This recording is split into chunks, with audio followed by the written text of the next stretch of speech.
بسم اللہ الرحمن الرحیم۔ السلام علیکم۔ محترمہ، یہ چابیاں اور یہ چیک آپ کی امانت ہیں۔ ہمیں افسوس ہے کہ ہمیں آپ تک پہنچنے میں اتنی دیر ہو گئی۔ پورے ملک میں آپ جیسی باہمت خاتون کی مثال ملنا ناممکن ہے۔ سامنے کھڑے سوٹ میں ملبوس سرکاری افسر نے انتہائی عقیدت سے سر جھکا کر وہ لفافہ میری طرف بڑھایا تو میرے ہاتھ کانپ رہے تھے۔ میرے ارد گرد کھڑے لوگ جو کل تک مجھے حقارت سے دیکھتے تھے، آج ان کی آنکھیں پھٹی کی پھٹی تھیں۔ وہ افسر دوبارہ گویا ہوا، میڈم، آپ کے لیے گاڑی تیار ہے، چلیں، آپ کا نیا گھر آپ کا منتظر ہے۔ میں نے کانپتے ہاتھوں سے وہ چیک تھاما اور اپنی میلی کچیلے چادر کو مضبوطی سے تھام لیا۔ میری آنکھوں کے سامنے وہ منظر گھوم گیا جب مجھے اسی شہر کی گلیوں میں دھتکارا گیا تھا۔ یہ عزت، یہ مقام، یہ سب ایک خواب لگ رہا تھا، مگر یہ خواب نہیں بلکہ میرے صبر کا وہ پھل تھا جو قدرت نے مجھے بہت دیر سے لیکن شاندار طریقے سے دیا تھا۔ میرا نام نادیہ ہے۔ میں ایک انتہائی غریب اور پسماندہ گھرانے سے تعلق رکھتی تھی۔ ہم 7 بہنیں تھیں اور میں اپنی بہنوں میں سب سے بڑی تھی۔ ہمارے گھر کے حالات کبھی بھی اچھے نہیں رہے تھے، بلکہ اکثر فاقوں تک کی نوبت آ جاتی تھی۔ ابا جی سارا دن سخت دھوپ میں مزدوری کرتے تھے، تب جا کر کہیں شام کو ہمارے گھر کا ٹھنڈا چولہا جلتا تھا۔ لیکن 7 بیٹیوں کا بوجھ اور ان کے مستقبل کی فکر نے ابا کے مضبوط کندھوں کو وقت سے پہلے جھکا دیا تھا۔ وہ ہر وقت اسی گہری سوچ میں ڈوبے رہتے تھے کہ کس طرح اپنی بیٹیوں کے فرض سے سبق دوش ہوں گے اور انہیں عزت کے ساتھ ان کے گھروں کو رخصت کریں گے۔ میں گھر کی بڑی بیٹی تھی، اس لیے فطری طور پر ابا کی پہلی فکر اور پریشانی کا مرکز میں ہی تھی۔ ہمارے محلے کا ماحول ایسا تھا کہ جوان بیٹی کے گھر میں بیٹھنا والدین کے لیے کسی عذاب سے کم نہیں سمجھا جاتا تھا۔ ایک شام ابا گھر آئے تو ان کے چہرے پر تھکاوٹ کی بجائے ایک عجیب سا سکون اور اطمینان تھا۔ انہوں نے اماں کو پاس بٹھایا اور دھیمی آواز میں کہنے لگے، اللہ کا شکر ہے کہ نادیہ کے لیے ایک رشتہ آیا ہے۔ لڑکا دوسرے شہر کا ہے، مزدور ہے لیکن شریف انسان ہے۔ میرے جاننے والے نے بتایا ہے کہ وہ محنتی ہے اور اپنی روزی روٹی حلال طریقے سے کمانا جانتا ہے۔ اماں نے ہاتھ میں پکڑا ہوا پنکھا روکا اور انتہائی فکر مندی سے پوچھا، لیکن اتنی دور ہم اپنی بچی کو کیسے بھیجیں گے؟ اور لڑکے کی گھر والی کیسے ہیں؟ ہم نے تو انہیں دیکھا بھی نہیں اور نہ ہی ہمیں ان کے خاندان کے بارے میں کچھ معلوم ہے۔ کیا وہ ہماری بیٹی کو خوش رکھ پائیں گے؟ ابا نے اماں کی بات کاٹتے ہوئے گہری سانس لی اور کہا، بیگم، غریبوں کے پاس انتخاب کا حق نہیں ہوتا اور نہ ہی ہم شرطیں رکھنے کی پوزیشن میں ہیں۔ لڑکا محنتی ہے، یہی کافی ہے، باقی نصیب کی بات ہے۔ اگر ہم نے زیادہ چھان بین کی کوشش کی تو یہ رشتہ بھی ہاتھ سے نکل جائے گا اور نادیہ گھر بیٹھی رہ جائے گی۔ میں نے ہاں کر دی ہے۔ اس طرح میری قسمت کا فیصلہ ایک ہی لمحے میں ہو گیا۔ مجھے معلوم تھا کہ ابا مجھ سے جان نہیں چھڑانا چاہتے، بلکہ وہ ہمارے حفاظت اور مستقبل کے فکر میں گھلے جا رہے ہیں۔ شادی بہت سادگی سے ہوئی، اتنا بے اہتمام نہ ہو سکا کہ میری سہیلیاں جمع ہو سکتی۔ میرے شوہر کا نام اکرم تھا۔ وہ واقعی ایک سادہ، سنجیدہ اور محنتی انسان تھے۔ رخصتی کے وقت اماں نے مجھے گلے لگا کر صرف اتنا کہا کہ بیٹی، اب وہی تمہارا گھر ہے اور وہاں سے تمہارا جنازہ ہی اٹھنا چاہیے۔ میں آنسوں کے ساتھ اپنے نئے گھر اور نئے شہر آ گئی۔ میرا سسرال ایک چھوٹا سا اور پرانا مکان تھا۔ وہاں پہنچ کر مجھے معلوم ہوا کہ اکرم کی 4 بہنیں ہیں اور وہ اپنی بہن اور بیوہ ماں کے اکلوتے سہارے ہیں۔ گھر میں داخل ہوتے ہی مجھے اندازہ ہو گیا کہ یہاں زندگی پھولوں کی سیج نہیں ہے۔ اکرم گھر میں داخل ہوئے تو ان کی بہنوں نے انہیں گھیر لیا۔ ہر طرف خوشی کا سما تھا، لیکن میں نے نوٹ کیا کہ ان کی خوشی کا محور ان کا بھائی تھا، نئی دلہن نہیں۔ میں نے اکرم کی آنکھوں میں ایک عجیب سی تھکاوٹ اور بھاری ذمہ داری کا سایہ دیکھا جو ان کی مسکراہٹ کے پیچھے چھپا ہوا تھا۔ شادی کی پہلی رات جب اکرم کمرے میں آئے تو ماحول میں ایک عجیب سی گھٹن تھی۔ انہوں نے میرے پاس بیٹھ کر کوئی رومانوی بات نہیں کی اور نہ ہی مستقبل کے سہانے خواب دکھائے، بلکہ انہوں نے سب سے پہلی بات ہی ایسی کی جس نے مجھے میرے آنے والے دنوں کی تلخ حقیقت بتا دی۔ انہوں نے نرمی مگر انتہائی سنجیدگی سے میری آنکھوں میں دیکھتے ہوئے کہا، نادیہ، دیکھو تم اب اس گھر کی عزت ہو۔ میں ایک غریب مزدور آدمی ہوں۔ میرے کاندھوں پر میری بوڑھی ماں اور 4 جوان بہنوں کی ذمہ داری ہے۔ میں چاہتا ہوں کہ تم اس گھر میں میری مددگار بن کر رہو۔ میری بہنوں کی شادی اور ان کا جہیز میری زندگی کا سب سے بڑا مقصد ہے۔ جب تک میں اپنے اس فرض سے آزاد نہیں ہو جاتا، مجھ سے اپنی کسی خواہش کی امید مت رکھنا۔ میں شاید تمہیں وہ سکھ نہ دے سکوں جو ہر نئی نویلی دلہن کا حق ہوتا ہے۔ ان کی بات سیدھی، کھری اور کسی بھی لگی لپٹی کے بغیر تھی۔ ان کے لہجے میں ایک بے بسی تھی جس نے میرے دل کو چھو لیا۔ میں نے بھی اس بات میں سر ہلا دیا اور اپنا فیصلہ سناتے ہوئے کہا، آپ فکر نہ کریں، آپ کی عزت اور آپ کی ذمہ داریاں میری ہیں۔ میں کبھی آپ کو شکایت کا موقع نہیں دوں گی اور نہ ہی کبھی آپ کی مجبوریوں پر بوجھ بنوں گی۔ یہ صرف باتیں نہیں تھیں، میں نے عملی طور پر خود کو اس گھر کے لیے وقف کر دیا۔ دن گزرتے گئے اور زندگی کی چکی چلنے لگی۔ اکرم صبح منہ اندھیرے گھر سے نکلتے اور رات گئے واپس آتے۔ وہ مستریوں کے پیچھے مزدوری کرتے، بھاری اینٹیں اٹھاتے، سیمنٹ گھولتے۔ بعض دفعہ وہ ڈبل شفٹ میں کام کرتے تاکہ کچھ اضافی پیسے جمع کر سکیں اور بہنوں کے لیے اچھا جہیز بنا سکیں۔ میں گھر میں ساس اور نندوں کی خدمت میں لگی رہتی۔ میری ساس، جن کا مزاج کافی سخت تھا، ہر وقت کسی نہ کسی بات پر نکتہ چینی کرتی رہتی۔ میں صبح سب سے پہلے اٹھتی اور رات کو سب سے آخر میں سوتی۔ میری نندیں گھر کے کام میں ہاتھ بٹانے کی بجائے سارا دن اپنی فرمائشوں کی فہرست تیار کرتی رہتی۔ ایک دن عید قریب تھی اور میں کچن میں برتن دھو رہی تھی کہ میری چھوٹی نند سلمہ آئی اور مجھے پرانے جوڑے میں دیکھ کر تنگ کر بولی، بھابی، یہ کیسے کپڑے پہن رکھے ہیں آپ نے؟ عید آنے والی ہے اور آپ کا حلیہ دیکھ کر لگتا ہے کہ آپ کسی امیر گھر کی بہو نہیں بلکہ کام کرنے والی ماسی ہیں۔ پورا محلہ کیا کہے گا کہ اکرم بھائی کی بیوی فقیروں کی طرح رہتی ہے۔ اس کے تانے نے میرے دل کو چھلنی کر دیا۔ میں نے شرمندگی سے اپنے پرانے اور پیوند لگے دوپٹے کو درست کیا اور نرمی سے کہا، سلمہ، تم جانتی ہو کہ ابھی تمہاری شادی کے لیے پیسے جمع ہو رہے ہیں۔ اکرم اکیلے کمانے والے ہیں۔ میں نئے کپڑے لے کر ان پر مزید بوجھ نہیں ڈالنا چاہتی۔ میرے پاس جو ہے وہ کافی ہے۔ تبھی میری ساس وہاں آ گئی۔ انہوں نے میری بات سن لی تھی۔ بجائے اس کے کہ وہ میری قربانی کی تعریف کرتی، وہ غصے سے بولی، ہاں ہاں، بڑا احسان کر رہی ہو تم ہم پر۔ میرا بیٹا دن رات خون پسینہ ایک کرتا ہے، تب جا کر 4 پیسے آتے ہیں۔ اگر تم نئے سوٹ کی فرمائش کرو گی تو میری بیٹیوں کا جہیز کیا آسمان سے اترے گا؟ خبردار جو میرے بیٹے سے کسی چیز کا تقاضا کیا۔ تم اس گھر میں بہو بن کر آئے ہو، ملکہ بننے کے خواب مت دیکھو۔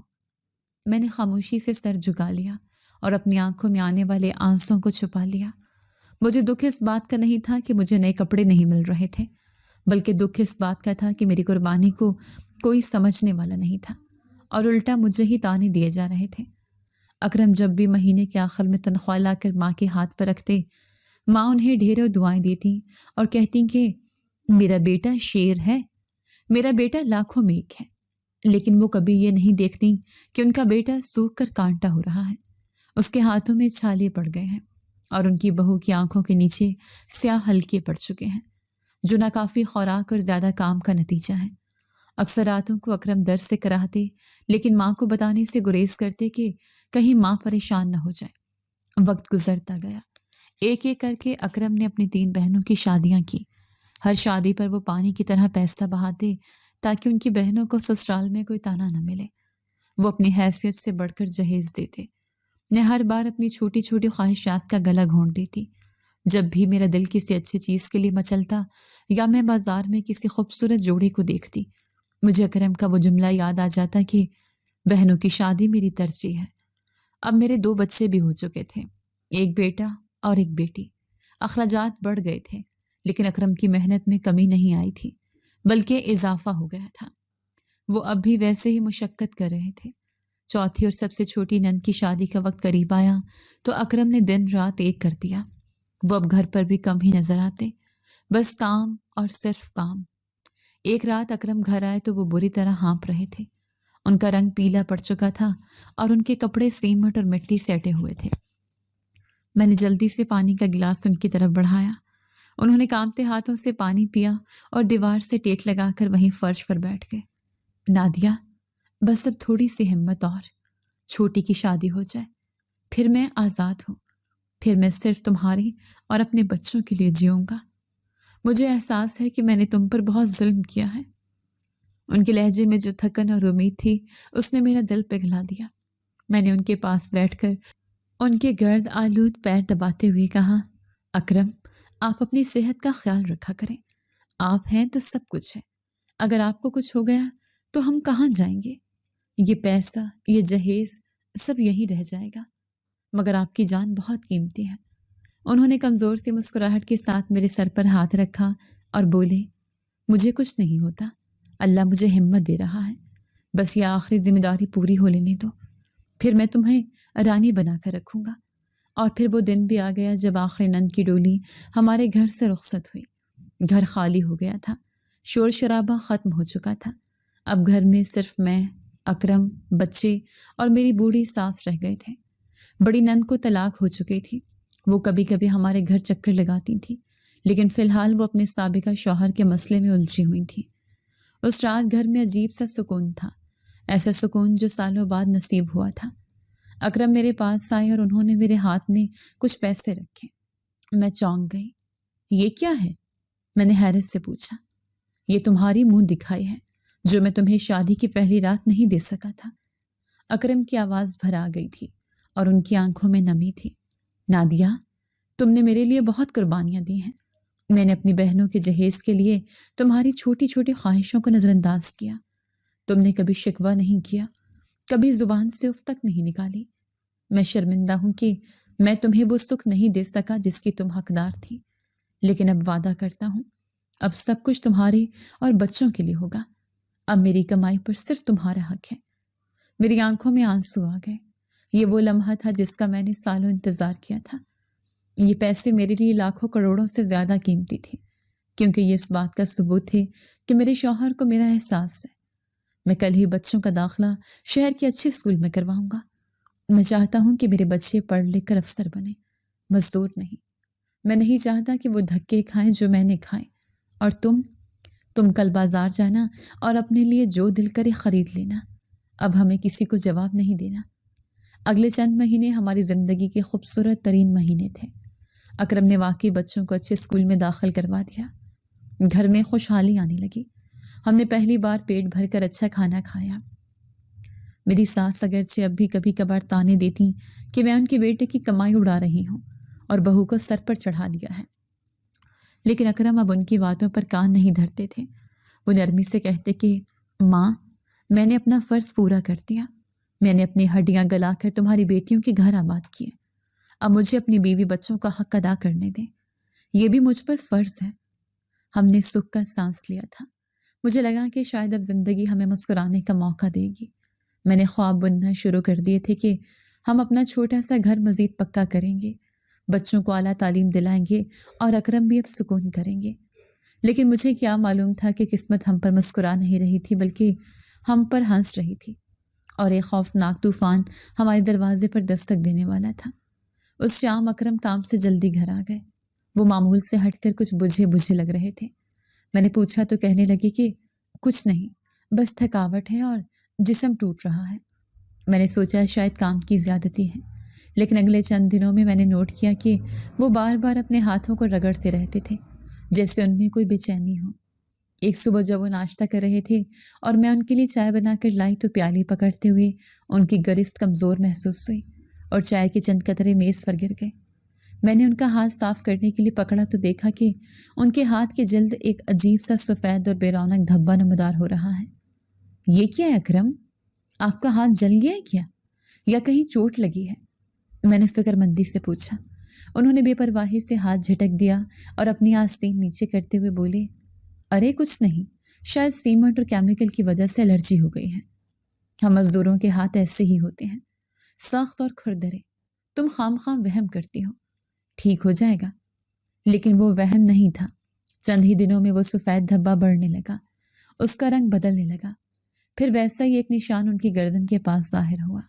وہ ڈاکٹر کے پاس جانے سے کتراتے رہے کہ ڈاکٹر خواہ لمبا چوڑا خرچہ بتا دیں گے اور ابھی بچوں کی فیسیں دینی ہیں۔ لیکن معاملہ تب بگڑا جب ان کے ہاتھوں میں سنسناہٹ ختم ہونے لگی۔ ایک دن وہ گرم چائے کا کپ اٹھا رہے تھے کہ انہیں گرمی کا احساس ہی نہیں ہوا اور ان کی انگلی جل گئی مگر انہیں درد محسوس نہیں ہوا۔ یہ دیکھ کر میں ڈر گئی اور زبردستی انہیں محلے کے کلینک لے گئی۔ کلینک میں ڈاکٹر نے ان کے ہاتھ دیکھے، سوئی چبھو کر ہسٹ چیک کی اور پھر مجھے سائڈ پر لے جا کر جو کہا اس نے میرے قدموں تلے سے زمین نکال دی۔ ڈاکٹر کے چہرے پر خوف، سنجیدگی اور افسوس ملا جلا تاثر تھا۔ بی بی، یہ کوئی معمولی الرجی نہیں ہے، مجھے شک ہے بلکہ یقین ہے کہ یہ کوڑ کی علامات ہیں، یہ اعصاب کو ختم کر دیتی ہیں۔ انہیں فوراً شہر کے بڑے ہسپتال لے جاؤ، یہ بیماری خطرناک ہو سکتی ہے اور یہ بڑھتی جائے گی۔ کوڑ؟ میرے منہ سے صرف یہ ایک لفظ نکلا اور مجھے لگا جیسے کمرے کی دیواریں مجھ پر گر رہی ہوں۔ میرے کانوں میں سناٹے گونجنے لگے۔ کوڑ کا نام سنتے ہی ذہن میں وہ خوفناک کہانیاں آ گئیں جو بچپن میں سنی تھی۔ جب ہم گھر واپس آئے تو اکرم خاموش تھے۔ شاید انہیں بھی ڈاکٹر کے چہرے سے احساس ہو گیا تھا کہ معاملہ بگڑ چکا ہے۔ ابھی ہم اس صدمے سے سنبھلے بھی نہیں تھے کہ چند ہی دنوں میں ان کے جسم سے ہلکی ہلکی عجیب سی بو آنے لگی۔ وہی ہاتھ جنہوں نے سالوں محنت کر کے بہنوں کے گھر بسائے تھے، اب ان ہاتھوں سے ریشہ رسنے لگا تھا، جلد گلنے لگی تھی۔ اور پھر وہی ہوا جس کا ڈر تھا۔ میری ساس جنہوں نے ساری زندگی اکرم کی کمائی کھائی تھی، ان کا رویہ بدلنے لگا۔ وہ اکرم کے قریب بیٹھنے سے کترانے لگی۔ نندیں جو بھائی پر جان چھڑکتی تھیں، اب بھائی کی بیماری کا سن کر گھر آنے سے گریز کرنے لگی۔ ہر کوئی اپنی جان بچانے کی فکر میں لگ گیا۔ ابھی تو آزمائش کی پہلی سیڑھی تھی۔ مجھے اندازہ نہیں تھا کہ آگے چل کر یہ بیماری صرف اکرم کے جسم کو نہیں بلکہ ہمارے رشتوں کو بھی گلا کر رکھ دے گی۔ اکرم جو کل تک اس گھر کا ستون تھے، اب اچانک اس گھر کے لیے خطرہ بنتے جا رہے تھے۔ وہ بیماری کوئی عام بیماری نہیں تھی بلکہ ایک ایسا عذاب تھی جس نے ہنستے بستے گھر کو ویران کر دیا تھا۔ اکرم کے ہاتھوں پر نمودار ہونے والے سفید نشانات اب گہرے زخموں کی شکل اختیار کرتے جا رہے تھے۔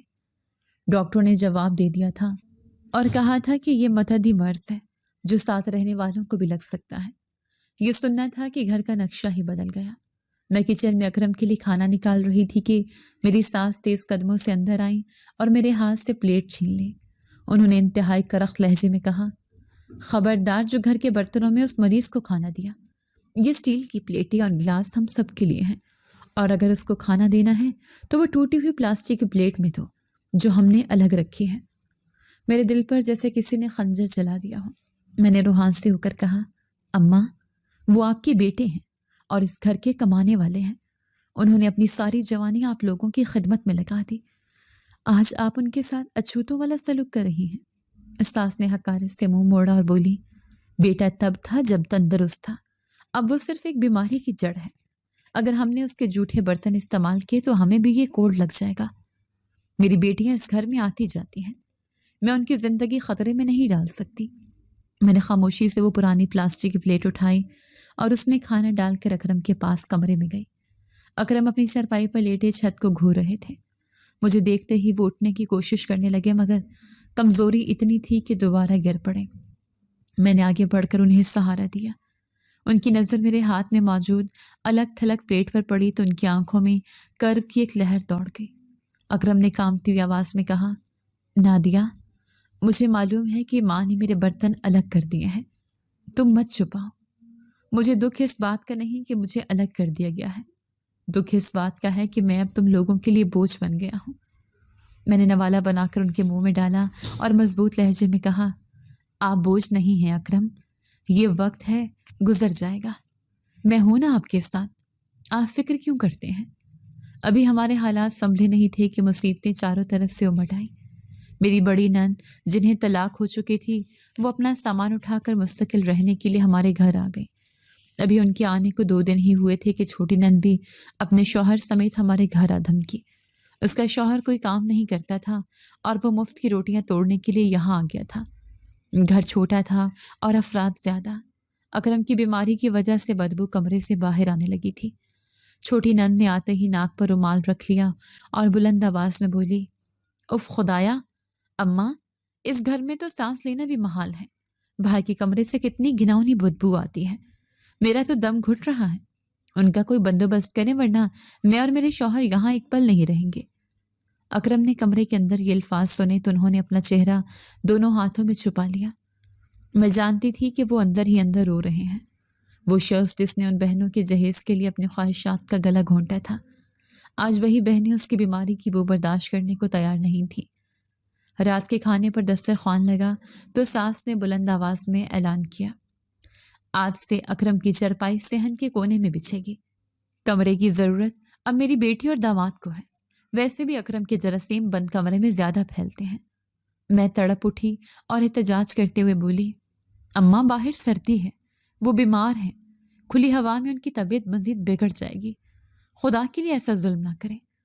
بڑی نند نے لقمہ توڑتے ہوئے طنزی انداز میں کہا، بھابھی اگر آپ کو اپنے شوہر کی اتنی ہی فکر ہے تو آپ بھی وہیں جا کر لیٹ جائیں۔ ہمارے پاس ڈاکٹروں کی فیسوں کے پیسے نہیں ہیں کہ اگر ہم بیمار ہوئے تو علاج کروا سکیں۔ بھائی کو چاہیے کہ وہ اب خود ہی احتیاط کریں اور ہم سے دور رہیں۔ اکرم جو دروازے کی اوٹ میں کھڑے یہ سب سن رہے تھے، وہ لڑکھڑاتے قدموں سے باہر آئے اور انہوں نے جوڑ کر کہا، ماں نادیہ کو کچھ مت کہو، میں خود باہر چلا جاتا ہوں، مجھے سردی نہیں لگتی، بس تم لوگ خوش رہو۔ اکرم نے اپنا بستر اٹھایا اور صحن کے اس کونے میں ڈال دیا جہاں ٹھنڈی ہوائیں سیدھی آتی تھیں۔ میں نے جب یہ دیکھا تو مجھ سے رہا نہ گیا، میں نے بھی اپنا بستر اٹھایا اور ان کے پاس جا کر بچھا دیا۔ اکرم نے مجھے منع کیا مگر میں نے ان کا ہاتھ تھام کر کہا کہ جہاں آپ ہوں گی وہاں میں ہوں گی۔ دن گزرتے گئے، اکرم کی حالت بگڑتی جا رہی تھی، ان کے زخموں سے اب ریشہ بہنے لگا تھا جس کی وجہ سے بدبو میں اضافہ ہو گیا تھا۔ ساس اور نندوں کا رویہ ہر گزرتے دن کے ساتھ مزید ظالمانہ ہوتا جا رہا تھا۔ وہ اکرم کو دیکھ کر ایسے منہ پھیرتی جیسے وہ کوئی گندگی کا ڈھیر ہو۔ ایک دوپہر اکرم نے ہمت جمع کی اور کوشش کی کہ گھر کے کچھ کاموں میں ہاتھ بٹا سکے۔ وہ پانی کی بالٹی بھرنے کی کوشش کر رہے تھے کہ کمزوری کی وجہ سے بالٹی ہاتھ سے چھوٹ گئی اور سارا پانی صحن میں پھیل گیا اور کچھ چھینٹے پاس بیٹھی چھوٹی نند کے کپڑوں پر جا گریں۔ وہ آگ بگولا ہو گئی اور چیخ کر بولی، اندھے ہو گئے ہو کیا، یا جان بوجھ کر اپنی بیماری مجھ پر ڈالنا چاہتے ہو؟ ایک تو مفت کی روٹیاں کھا رہے ہو، اوپر سے نقصان بھی کرتے ہو۔ اماں دیکھو بھائی کیا کر رہے ہیں۔ ساس بھاگتی ہوئی آئیں اور انہوں نے اکرم کو دھکا دے کر پرے کیا۔ اکرم کمزور تو تھے ہی، وہ زمین پر گر گئے۔ ساس نے انہیں اٹھانے کی بجائے کوسنا شروع کر دیا، اللہ مجھے موت دے دے جو میں یہ دن دیکھ رہی ہوں۔ اس منحوس بیماری نے ہمارا جینا حرام کر دیا ہے، سارا دن گھر میں گندگی اور جراثیم پھیلاتا رہتا ہے۔ اکرم زمین پر پڑے اپنی ماں کو حسرت سے دیکھ رہے تھے۔ ان کی آنکھوں میں سوال تھا کہ کیا یہ وہی ماں ہے جس کے پیروں میں وہ اپنی کمائی لا کر رکھتے تھے؟ اکرم نے بمشکل اٹھ کر کہا، ماں میں تو صرف مدد کرنے کی کوشش کر رہا تھا، مجھے معاف کر دو۔ ہمیں تمہاری مدد کی ضرورت نہیں ہے، بڑی نند نے نفرت سے کہا، بس ہم سے دور رہو۔ ہمیں تمہاری مدد کی ضرورت نہیں ہے، بڑی نند نے نفرت سے کہا، بس ہم سے دور رہو۔ تمہارے جسم کا گوشت گل رہا ہے، ہمیں گھن آتی ہے تمہاری شکل دیکھ کر۔ میں بھاگ کر اکرم کے پاس گئی اور انہیں سہارا دے کر چرپائی پر بٹھایا۔ میرا دل کر رہا تھا کہ چیخ چیخ کر ان لوگوں کو ان کے احسانات یاد دلاؤں، مگر اکرم نے میرے ہاتھ پر دباؤ ڈال کر مجھے خاموش رہنے کا اشارہ کیا۔ اگلی صبح جب میں سو کر اٹھی تو گھر میں ایک عجیب سی کھسر پھسر ہو رہی تھی۔ ساس، دونوں نندیں اور داماد مل کر کچھ مشورہ کر رہے تھے۔ مجھے دیکھتے ہی وہ چپ ہو گئے۔ مجھے خطرے کی گھنٹی سنائی دی مگر میں خاموش رہی۔ دوپہر کے وقت ساس میرے پاس آئیں اور انہوں نے میرا ہاتھ پکڑ لیا۔ ان کے چہرے پر ایک فیصلہ کن تاثر تھا۔ نادیہ اب پانی سر سے گزر چکا ہے، ہم نے بہت برداشت کر لیا ہے، محلے والے باتیں کر رہے ہیں، رشتہ دار گھر نہیں آتے، میری بیٹیوں کی زندگی خراب ہو رہی ہے۔ میں نے ڈرتے ہوئے پوچھا، تو اب میں کیا کروں اماں؟ انہوں نے اسپاٹ لہجے میں کہا، تمہارے شوہر کو کوڑ کی بیماری ہے، اگر یہ ہمارے ساتھ رہا تو ہمیں بھی یہ موذی مرض لگ جائے گا۔ میں اپنی بچی ہوئی زندگی اور اپنی بیٹیوں کو داؤ پر نہیں لگا سکتی، بہتر یہی ہے کہ تم اسے لے کر یہاں سے چلی جاؤ۔ میرے پیروں تلے زمین نکل گئی۔ اماں آپ یہ کیا کہہ رہی ہیں؟ یہ اکرم کا گھر ہے، انہوں نے ایک ایک اینٹ اپنی محنت سے لگائی ہے، وہ اس حالت میں کہاں جائیں گے؟ کون انہیں پناہ دے گا؟ داماد نے مداخلت کرتے ہوئے کہا، بھابھی یہ جذباتی باتیں چھوڑیں، یہ گھر اب رہنے کے قابل نہیں رہا اس مریض کی وجہ سے۔ آپ کے پاس دو راستے ہیں، یا تو آپ اس بیمار آدمی کو چھوڑ کر یہیں رہیں اور بچوں کی پرورش کریں، یا پھر اسے لے کر کہیں اور اپنا ٹھکانہ کر لیں۔ ہمیں اس گھر میں یہ بدبو اور بیماری مزید برداشت نہیں ہے۔ میں نے بے یقینی سے ان سب کے چہروں کی طرف دیکھا، وہاں مجھے رحم کی ایک رمق بھی نظر نہیں آئی۔ یہ وہ لوگ تھے جن کے لیے اکرم نے اپنی زندگی تباہ کر لی تھی۔ میں نے فیصلہ کرنے میں ایک لمحہ بھی نہیں لگایا۔ میں تیز قدموں سے اکرم کے پاس گئی۔ وہ جاگ رہے تھے اور شاید انہوں نے سب کچھ سن لیا تھا۔ ان کی آنکھوں سے آنسو بہہ رہے تھے۔ نادیہ تم مجھے چھوڑ دو، تم بچوں کے ساتھ یہیں رہو، میں کہیں دور چلا جاؤں گا، جہاں میری وجہ سے کسی کو تکلیف نہ ہو۔ میں نے ان کے زخموں بھرے ہاتھوں کو اپنے دونوں ہاتھوں میں تھاما اور کہا، اکرم، میرا گھر وہاں ہے جہاں آپ ہیں۔ اگر یہ لوگ آپ کے نہیں ہو سکے تو یہ میرے کیا ہوں گے؟ ہم ابھی اور اسی وقت یہاں سے جائیں گے۔ میں نے اپنے اور بچوں کے چند کپڑے ایک پوٹلے میں باندھے۔ اکرم نے حسرت بھری نظروں سے اپنے بنائے ہوئے گھر کی دیواروں کو دیکھا۔ وہ دیواریں جن پر ان کی محنت کا پسینہ لگا تھا، آج وہ ان کے لیے اجنبی ہو چکی تھیں۔ ہم جب گیٹ سے نکل رہے تھے تو پیچھے سے کسی نے ہمیں روکنے کی کوشش نہیں کی۔ ساس نے ایک بار بھی مڑ کر نہیں دیکھا کہ ان کا بیمار بیٹا کس حال میں جا رہا ہے۔ نندے شاید خوش تھیں کہ بلا ٹلی۔ محلے کے لوگ دروازوں میں کھڑے تماشا دیکھ رہے تھے اور نفرت سے ناک پر کپڑا رکھ رہے تھے۔ ہم چلتے گئے۔ اکرم کے پیر لڑکھڑا رہے تھے لیکن میں ان کا سہارا بنی ہوئی تھی۔ بچے خاموشی سے ہمارے پیچھے چل رہے تھے۔ شہر کی سڑکیں ویران لگ رہی تھیں۔ ہمیں نہیں معلوم تھا کہ ہمیں کہاں جانا ہے۔ کوئی بھی مکان مالک ایک کوڑ کے مریض کو کرائے پر مکان دینے کو تیار نہیں تھا۔ رات گہری ہو رہی تھی۔ ہم شہر کے مضافات میں پہنچ گئے جہاں آبادی کم تھی اور کوڑے کے بڑے بڑے ڈھیر تھے۔ وہاں ایک ٹوٹی پھوٹی ویران جھونپڑی نظر آئی جو شاید سالوں سے خالی پڑی تھی۔ میں نے اکرم کو وہاں بٹھایا اور کہا، آج سے یہی ہمارا محل ہے۔ یہاں ہمیں کوئی دھتکارے گا نہیں، یہاں کوئی ناک پر کپڑا نہیں رکھے گا۔ اکرم نے میری طرف دیکھا اور ان کی آنکھوں میں بے پناہ محبت اور دکھ بیک وقت امٹ آئے۔ نادیہ، میں نے تمہیں محل کے خواب دکھا کر کوڑے کے ڈھیر پر لا بٹھایا، مجھے معاف کر دینا۔ میں نے ان کے کندھے پر سر رکھا اور کہا، اکرم، محل وہ ہوتا ہے جہاں سکون ہو۔ ان پتھر دل لوگوں کے محلوں سے یہ ویران جھونپڑی 1000 درجہ بہتر ہے۔ یہ ہماری نئی اور کٹھن زندگی کا آغاز تھا۔ میرے شوہر کے جسم کا گوشت گل رہا تھا مگر ان کا ضمیر زندہ تھا، اور وہ لوگ جو پیچھے رہ گئے تھے ان کے جسم سلامت تھے مگر ان کی ضمیر مر چکے تھے۔ اب یہاں مجھے اکرم کا علاج بھی کرنا تھا اور بچوں کا پیٹ بھی پالنا تھا، اور یہ جنگ مجھے اکیلے لڑنی تھی۔ شہر کے مضافات میں جہاں کچرے کے بڑے بڑے ڈھیر لگے ہوئے تھے، وہاں ایک ٹوٹی ہوئی جھونپڑی اب میرا اور میرے بیمار شوہر کا کل کائنات تھی۔ وہاں کی فضا میں تعفن تھا، گندگی تھی اور مکھیوں کی بھرمار تھی، لیکن میرے لیے یہ جگہ اس پکے مکان سے 1000 درجے بہتر تھی جہاں سے ہمیں دھتکار کر نکالا گیا تھا۔ رات کا تیسرا پہر تھا۔ سرد ہوا جھونپڑی کے سوراخوں سے اندر آ رہی تھی اور ہڈیوں میں گدی جا رہی تھی۔ اکرم چرپائی پر لیٹے کراہ رہے تھے۔ ان کے جسم کا گوشت گلنے کے عمل میں تیزی آ چکی تھی۔ ان کے ہاتھوں اور پیروں کی انگلیاں بے حس ہو چکی تھیں اور زخموں سے ریشہ رس رہا تھا۔ میں ان کے سرہانے بیٹھی پرانے اخبار سے انہیں ہوا جھل رہی تھی تاکہ مکھیاں ان کے زخموں پر نہ بیٹھیں۔ اکرم نے بمشکل آنکھیں کھولی اور میری طرف دیکھا۔ ان کی آنکھوں میں بے پناہ درد و شرمندگی تھی۔ نادیہ، سو جاؤ، تم سارا دن کام کر کے تھک جاتی ہو اور رات بھر میرے لیے جاگتی ہو۔ میں نے ان کے ماتھے پر ہاتھ رکھا جو بخار سے تپ رہا تھا۔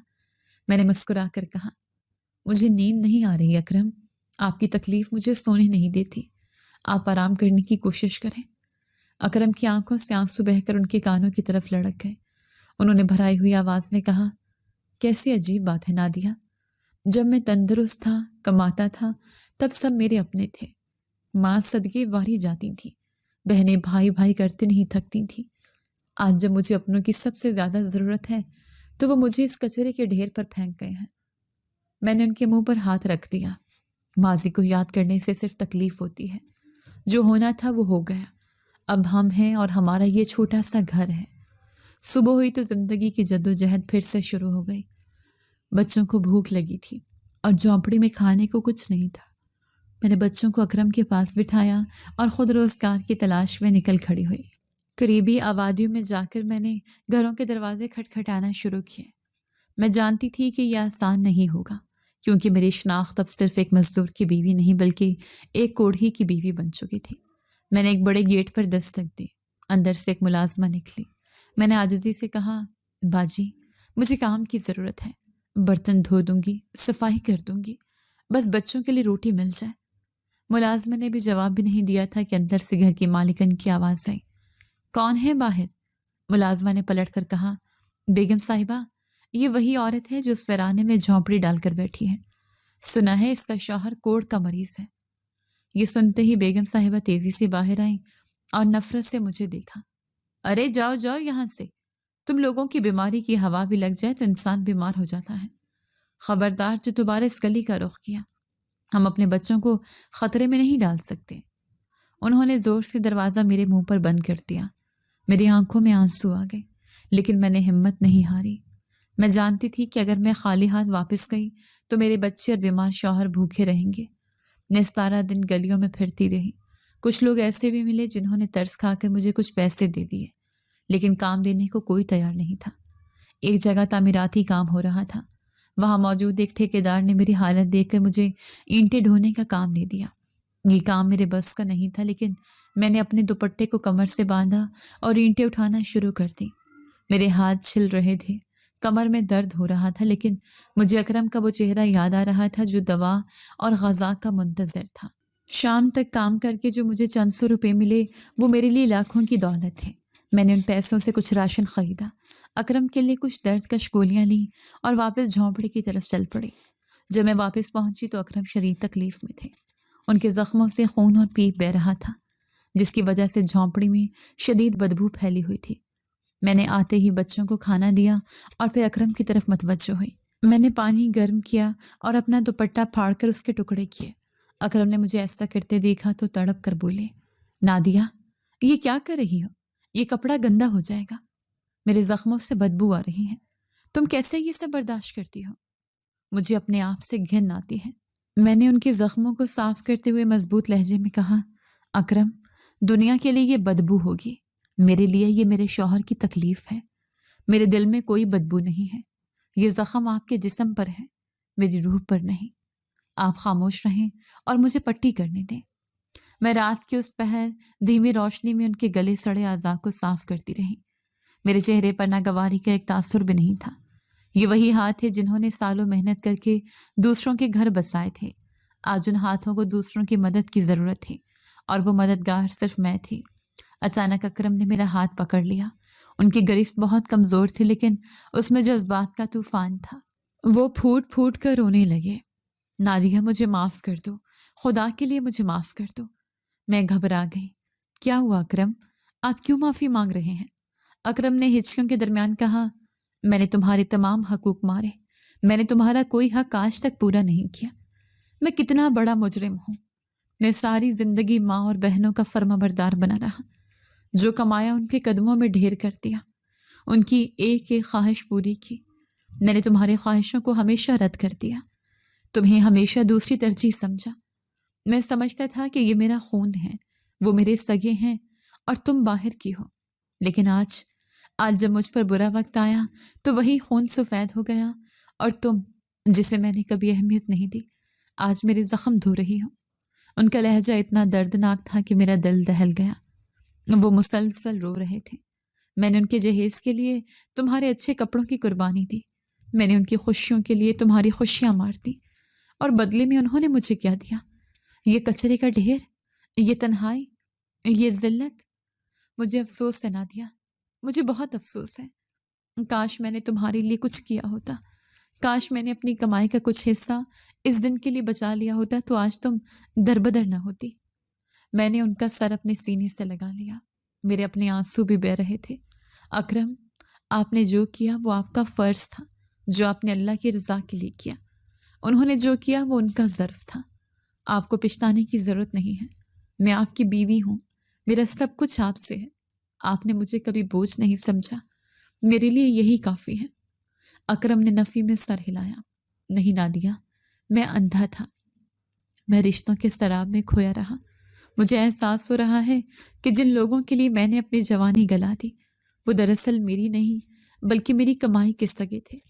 آج میں کمانے کے قابل نہیں رہا تو میں ان کے لیے فالتو سامان بن گیا، لیکن تم نے ثابت کر دیا کہ خونی رشتے ہی سب کچھ نہیں ہوتے، دل کے رشتے ان سے زیادہ مضبوط ہوتے ہیں۔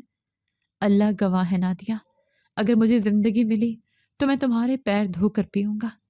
میں نے انہیں پانی پلایا اور تسلی دی۔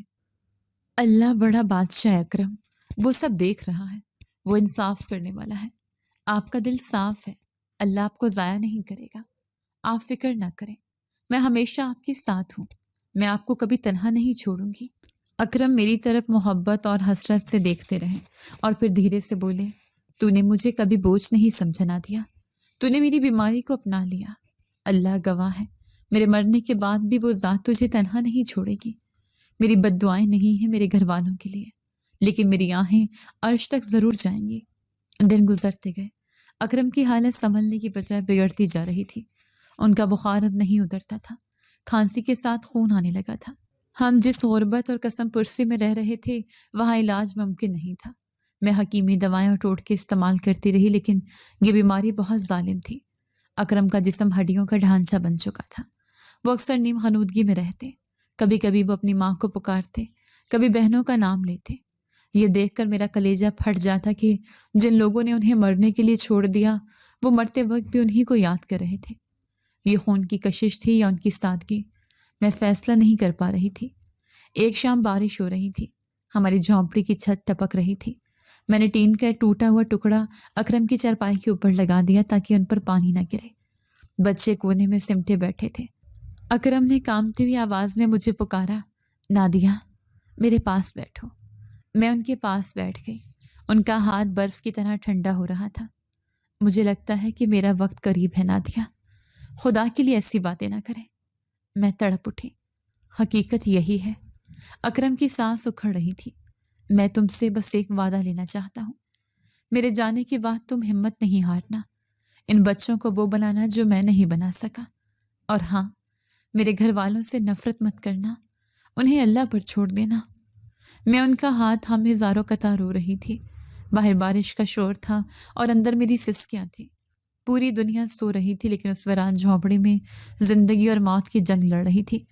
مجھے ایسا محسوس ہو رہا تھا جیسے میں ریت کی دیوار کو گرنے سے روکنے کی کوشش کر رہی ہوں۔ اکرم کی نظریں مجھ پر جمی ہوئی تھیں۔ ان میں اب شکایت نہیں تھی، صرف ایک گہرا سکون اور اطمینان تھا، جیسے انہیں یقین ہو گیا ہو کہ وہ دنیا کے سب سے وفادار انسان کی پناہ میں ہے۔ نادیہ، تم میری مسیحا ہو، تم میری دنیا ہو۔ کاش مجھے کچھ مہلت مل جاتی تو میں تمہاری وفا کا صلہ دے سکتا۔ ان کی آواز مدھم ہوتی جا رہی تھی۔ میں جانتی تھی کہ وہ اپنی زندگی کی آخری لڑائی لڑ رہے ہیں۔ وہ بیماری جو انہیں گھل رہی تھی اب ان کی سانسوں کی ڈور کاٹنے کو تیار کھڑی تھی۔ میں بے بسی کی تصویر بنی بیٹھی تھی۔ نہ میرے پاس ڈاکٹر تھا، نہ دوا، اور نہ ہی کوئی سہارا۔ صرف اللہ کی ذات تھی جس سے میں فریاد کر سکتی تھی۔ رات کا اندھیرا گہرا ہوتا جا رہا تھا اور اس اندھیرے میں مجھے اپنا مستقبل بھی تاریک نظر آ رہا تھا۔ مجھے نہیں معلوم تھا کہ صبح کا سورج میرے لیے امید کی کرن لائے گا یا قیامت کا پیغام۔ اس خوفناک اور طوفانی رات کی صبح میرے لیے قیامت بن کر طلوع ہوئی۔ اکرم کی سانسیں اکھڑ رہی تھیں اور ان کا پورا جسم پسینے میں شرابور تھا۔ میں ساری رات ان کے سرہانے بیٹھی دعائیں مانگتی رہی تھی، مگر شاید قدرت اپنا فیصلہ سنا چکی تھی۔ صبح کی پہلی کرن کے ساتھ ہی اکرم نے بڑی مشکل سے آنکھیں کھولی اور میری طرف دیکھا۔ ان کی نظروں میں ایک عجیب سی چمک تھی جو بجھتے ہوئے دیے کی آخری لو کی طرح روشن تھی۔ اکرم نے اپنا لرزتا ہوا ہاتھ اٹھا کر میرے سر پر رکھنے کی کوشش کی اور انتہائی نحیف آواز میں بولے، نادیہ مجھے معاف کر دینا، میں تمہیں دنیا کی کوئی خوشی نہیں دے سکا، مگر میں جا رہا ہوں اور میرا دل گواہی دے رہا ہے کہ میرا رب تمہیں رائے کا نہیں جانے دے گا۔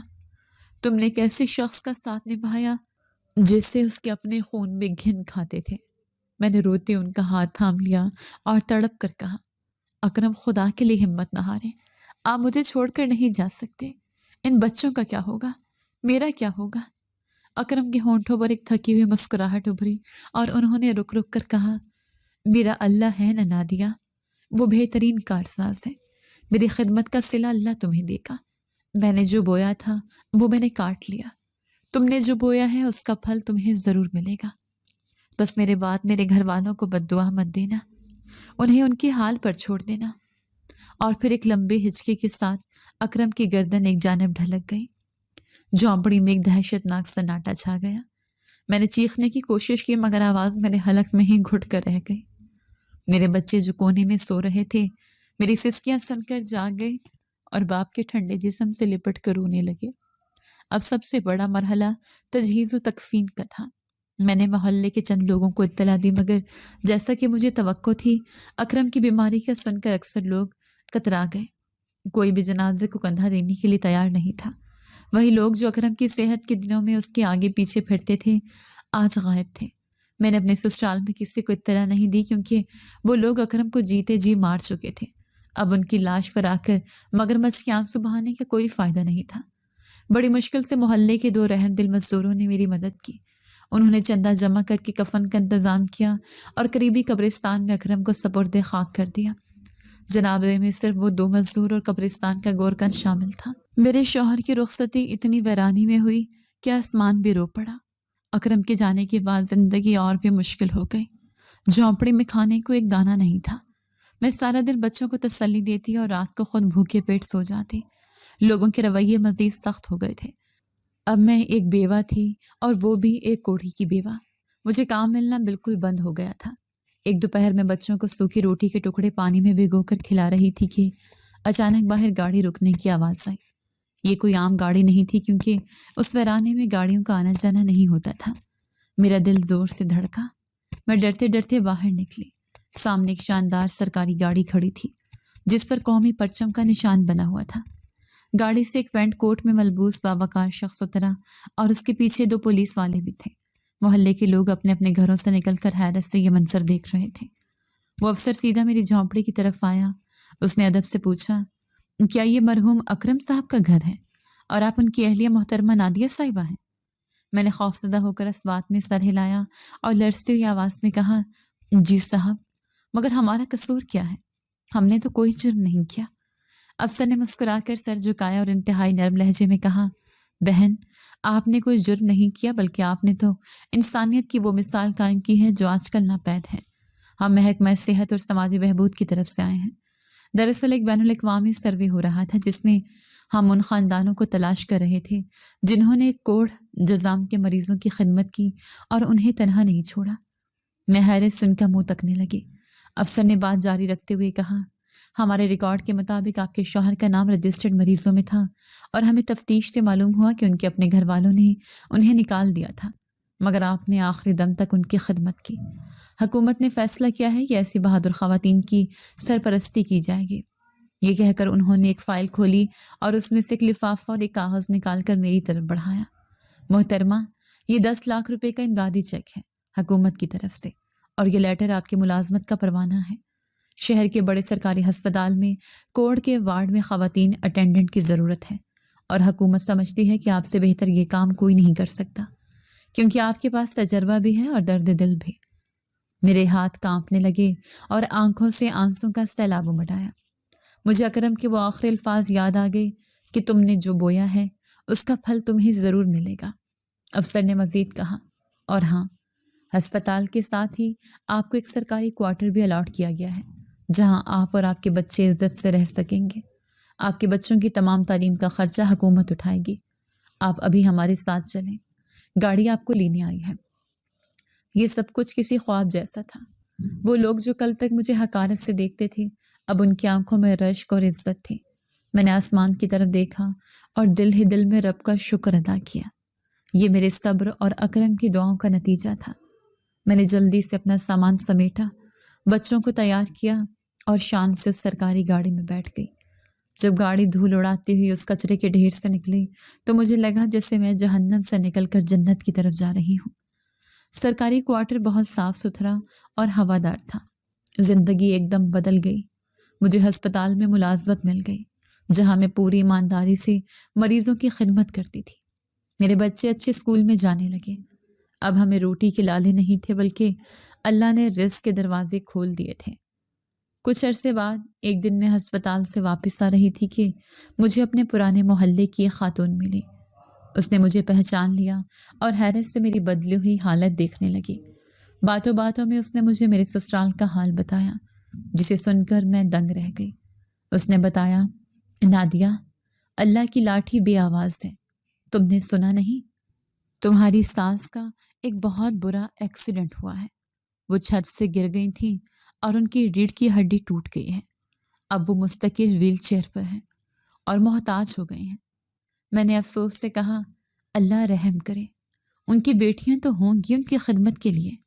خاتون طنزیہ ہنسی ہنسی اور بولی، کون سی بیٹیاں؟ وہی جن کے جہیز کے لیے اکرم نے اپنی جان دے دی۔ وہ تو اب اپنی ماں کو پوچھتی بھی نہیں۔ بڑی بیٹی کو تو ویسے ہی طلاق ہو گئی تھی، وہ اب بھی ماں کے سر پر بوجھ بنی بیٹھی ہے اور سارا دن لڑتی رہتی ہے۔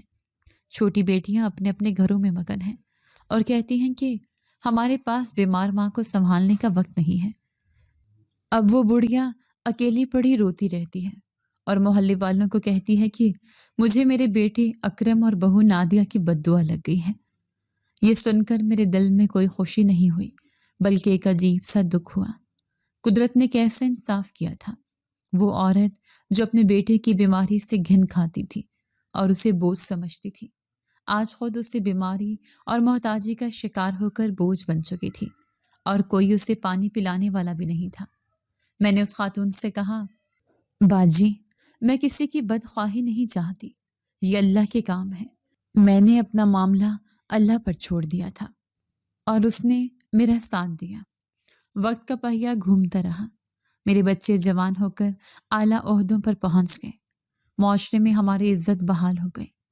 اکثر راتوں کو جب میں اپنے آرام دہ بستر پر لیٹتی تو مجھے وہ ٹوٹی ہوئی جھونپڑی اور اکرم کا مسکراتا ہوا چہرہ یاد آتا۔ مجھے یاد آتا کہ کیسے انہوں نے کہا تھا کہ سچا مرد وہ نہیں جو عورت پر حکم چلائے، بلکہ وہ ہے جو اسے دعا دے کر جائے۔ اکرم نے مجھے دولت نہیں دی تھی، لیکن انہوں نے مجھے جو دعا دی تھی اس نے مجھے دولت مند بنا دیا تھا۔ آج میں دنیا کی نظر میں ایک کامیاب عورت تھی، لیکن میں جانتی تھی کہ میری کامیابی کے پیچھے اس وفا کا ہاتھ ہے جو میں نے اپنے رب اور اپنے شوہر سے کی تھی۔ میرے سسرال والے عبرت کا نشان بن چکے تھے، جبکہ میں اللہ کے فضل سے سرخرو تھی۔ یہ کہانی صرف میری نہیں ہے، یہ ہر اس انسان کی کہانی ہے جو مشکل وقت میں اپنوں کا ساتھ نہیں چھوڑتا۔ رشتوں کی آزمائش بیماری اور غربت میں ہوتی ہے۔ جو لوگ اچھے وقت میں ساتھ ہوں اور برے وقت میں آنکھیں پھیر لیں، وہ کبھی سکون نہیں پاتے، اور جو لوگ کانٹوں پر چل کر بھی وفا کا دامن نہیں چھوڑتے، اللہ ان کے راستے میں پھول بچھا دیتا ہے۔ میں نے اپنی زندگی سے یہی سیکھا کہ صبر کڑوا ضرور ہے، مگر اس کا پھل بہت میٹھا ہے۔ اللہ نے مجھے امیر نہیں بنایا تھا، مگر اس نے مجھے ضمیر کا غنی کر دیا تھا، اور یہی سب سے بڑی دولت ہے۔ جی تو دوستو، کیسی لگی آپ کو ہماری آج کی کہانی؟ اپنی رائے کا اظہار ہمارے کمنٹس باکس میں ضرور کیجیے گا، اور اگر آپ کو ہماری ویڈیو پسند آئی ہے تو کر لیجیے ہمارے چینل کو سبسکرائب، ویڈیو کو لائک اور بیل آئیکن لازمی پریس کر لیجیے تاکہ ہر نئی آنے والی ویڈیو کا نوٹیفیکیشن آپ کو بر وقت موصول ہو سکے۔ ملتے ہیں ایسی ہی ایک سبق آموز کہانی کے ساتھ، تب تک کے لیے اللہ نگہبان۔